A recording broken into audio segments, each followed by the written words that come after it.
So, Eight of Discs is really saying that in June you need to keep working, you need to keep learning, that you're on the right path, but you don't know everything yet.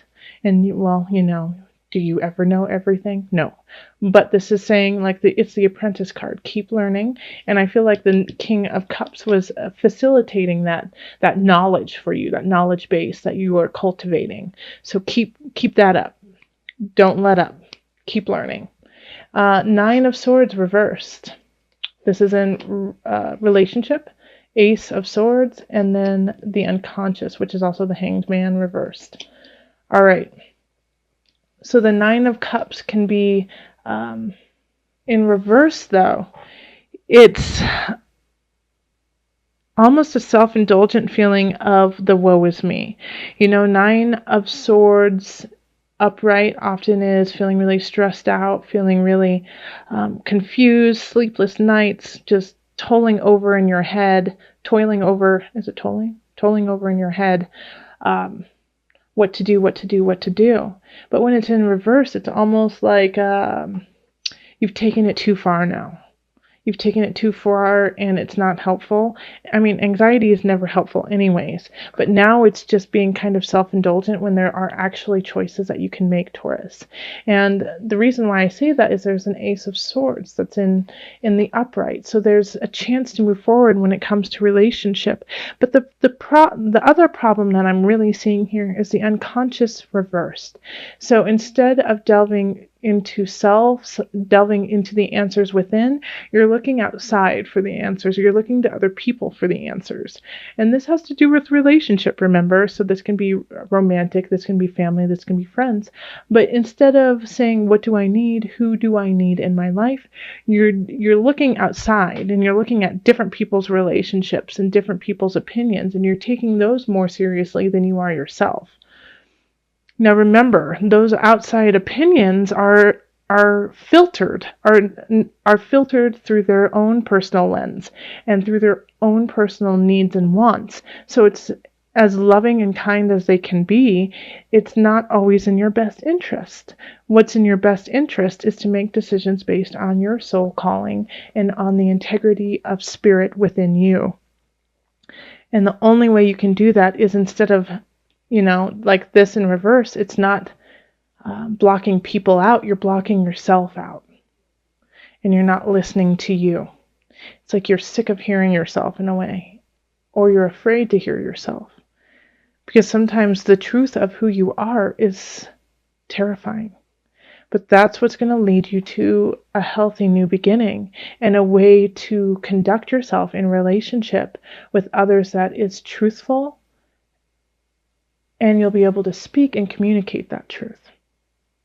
But you have to find out what that truth is before you can actually embody it, imbibe it, become it. All right, so in career, we have the Two of Swords, the Five of Wands, and the Four of Wands. Okay, so with the Two of Swords, it's unknown. It's like you don't know what to do when it comes to career. And I think you're fighting. You're fighting. You could be fighting with somebody, but I really do feel like you're fighting with yourself more so. You're fighting with what you're supposed to do, what you should do. Is it worth it? Do I need to change everything? Do I need to shift the job? Should I quit right now? How am I going to move on? Because the Eight of Discs is, apprentice work. Keep working, keep working, keep working. And you're wondering if it's even worth it. Well, the Four of Wands is celebration. So it's like if you stay diligent and you keep working, I think you're really going to see a benefit and you're going to see a celebration out of it. But it's like you just don't know. You just don't know what to do. And like what I mean is keep working. I don't mean necessarily working at the job you are at, working towards the goal that you have set for yourself. And maybe that is finding another job with the skills that you have been cultivating and creating. Maybe it's growing your job and you're fighting with yourself saying, hey, can I even do it? Is it even worthwhile? What will happen? How will this go? The moment you decide that something is worth it, you will start to see the road be laid in front of you. And that's worth celebrating. That's amazing. But you have to stop fighting with yourself, or it could be with somebody else. You know, it could be with somebody else. You have to lay down the wands. However, like a lot of times with the Five of Wands, what I see is that it's an argument, it's a fight, it's sparring to grow endurance for you. That you have to go through this so you know how to get out of it. So remember that. And then in abundance, we have the Ace of Cups. Illusion, reverse. This is good. And the Three of Cups. So you're going to have, like, this is such a positive thing. As soon as you let go of an obsession, could be a person, you know, because here we have the Nine of Swords, and it's, you know, in a way obsessing over the darkness, obsessing over anxiety, obsessing over a stressful situation. As soon as you break through that, it's going to be like boom, boom, boom, happy joy, happy joy, happy joy. And you're going to feel so relieved. And you'll finally get to go out and actually have fun instead of sitting there and speaking about this darkness that you've been going through.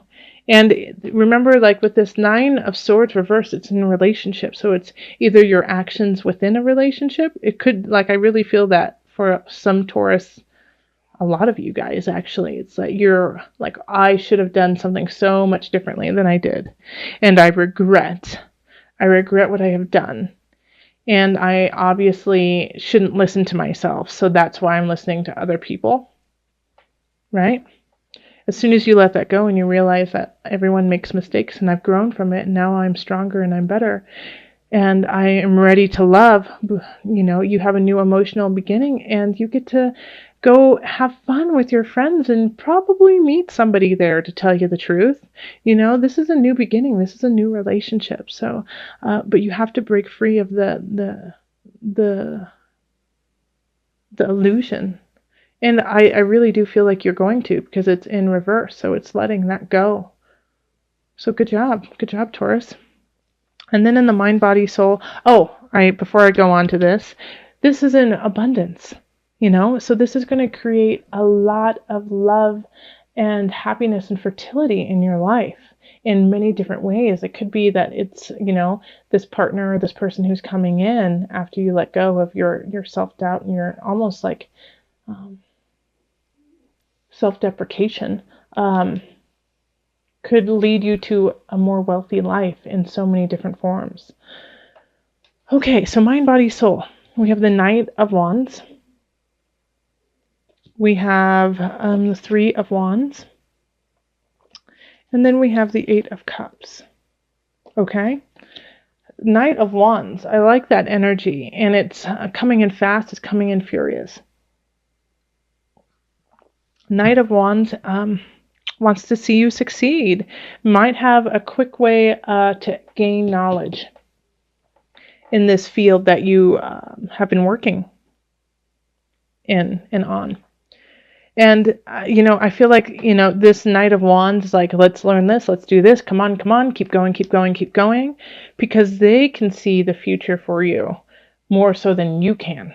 And this is a fire energy. So, you know, they're all about, let's go. Aries, Sagittarius, Leo energy, Taurus. Okay? So those kinds of signs are just like, let's go, let's make this happen. Let's not wait. Let's use action. Let's move forward. Three of Wands. Let's see the future and let's make it happen. But the Eight of Cups is saying you have to walk away from something first for that to happen. And you have to have faith in walking away from it. You have to believe in yourself more than your past. Okay? So that's kind of the theme for you, Taurus, is you've got to let go. You've got to let go and see the future for the beauty that it is. And you know why you can see the future for the beauty that it is? Because you put in the work. You put in the blood, sweat, and tears. Let's call in the angels for some added okay, well, let's see here. All right, power animal. Your animal spirit guide is a guardian to you and is helping you with this situation. Okay, there's two things. What is the animal that you just felt resonate with you? Call on them to guide you. After you see this reading, I want you to spend the next day being mindful of animals that come to you or make themselves known. And it could be spiritually, but it could also be on the earthly realm. You know, it could be pictures, it could be on like a bus, or even animals that just come up to you. But animals are such a wonderful source of inspiration, guidance, and strength. They take out that aspect that we have as humans of mentally going over everything logically. Okay, so this is interesting because everything is in reverse except for the center. So the awakening is, judgment. So this is Pluto, can also represent Scorpio. And having this here is like you're getting your just desserts. You're getting what needs to happen. Things are shifting in all honesty and all truth. So if you are walking in truth, this is awesome. But if you've been kind of fudging a little bit, it's going to come nip you in the bud. Having the 6 of discs right now, and this is in relationship, is really saying it's not time to lecture somebody else about something you don't know about. Okay. Sometimes we just want to help somebody out, so we keep giving them ideas even though we don't really know the situation, or we really don't have the knowledge to give to somebody about a situation, because we just, it could be about a job, it could be about family, and we just don't know the family members, or, we don't know how the job goes. And so this is really asking, it's time for you to just listen and to be a sounding board for those around you, and actually just absorb that instead of trying to teach them a lesson. They don't need that right now. What they need is you just to be present and to hold space. And also vice versa. You don't really need to be hearing any lessons from somebody. You've got what you need inside, and you need to figure it out from there. Yeah, and I think that's in all relationships, actually. I think that's just overarching. And then we have the Emperor, and this is in career and job. So having this reversed, it's some of you might be offered a job to move, and it just might not be the time, or it's just going to be really hard for you to make that happen. But it's okay, because it's not necessarily the end-all be-all job, is it? You're looking for something a little bit better. But the Emperor reversed also is, ruling unjustly and making decisions in regards to your career, in regards to your job, that aren't in line with your truth and your path. So be careful about that. If you're just pushing for a job or pushing for a situation and it's not coming organically and things aren't coming about right, and so you decide to kind of, fudge a little and make things happen so that it goes in your favor, even though it's not 100% honest, be careful about that, especially when we have the awakening right here. The world is watching. The universe is watching. And so this is not the time to, even in the slightest bit, be dishonest. No stealing Post-its from work. Don't do it. And then we have the Ace of Discs reverse, and this is an abundance. And if you are kind of just like fudging a little bit, then it's going to really take away your abundance. I actually see some of you guys getting caught and getting reprimanded for something that, could be really, really small. And the first time you've ever done it, and you just kind of, you're like, well, I'm sick of it. I'm taking the bagels home. I'm starving from the refrigerator at work, something like that. And then find out, and somebody says you stole them, and it just snowballs. But it takes away from your growth. It takes away from your abundance. So really stay honest and straight and narrow for the rest of the month. And the King of Discs, I really feel, is going to be the person. It could be you, because it is an earth sign. It's reversed. So it could be Taurus, Virgo, Capricorn. But the energy here, I feel like, is somebody who's kind of like lurking over you, watching your every single detail and waiting for you to mess up. And that way they can get you. So that's even more important for you to really pay attention, because I feel like there's, for a lot of you guys actually, Taurus, there's somebody watching and just waiting for you to slip up. And you can't right now. You have to stay really strong, diligent, and clear and honest, and look over everything 2, 3, 4 times, because there's somebody waiting to bring you down. It's a pretty card. All right, so the Lovers. Let's see what comes up. True love is judgment-free. When you connect to real infinite love, you see everything through this lens, instead of approaching things through fear, hate, and judgment of others. Cleanse your ego and find this pure energy, then spread it. Okay? So that's, I mean, that kind of does soften the blow of the month, right? Because here in the Six of Discs, we have, listen, just be, stay present, stay open to your love, to your friends, to the people who mean something with you. And then here with the Emperor is saying, rule with love, rule with consciousness, with the best interest of not just you, but with everyone involved. And because if you don't do that, you're going to lose out on abundance and somebody's going to get you. So remember, cleanse your ego and find this pure energy of true love, and then spread it.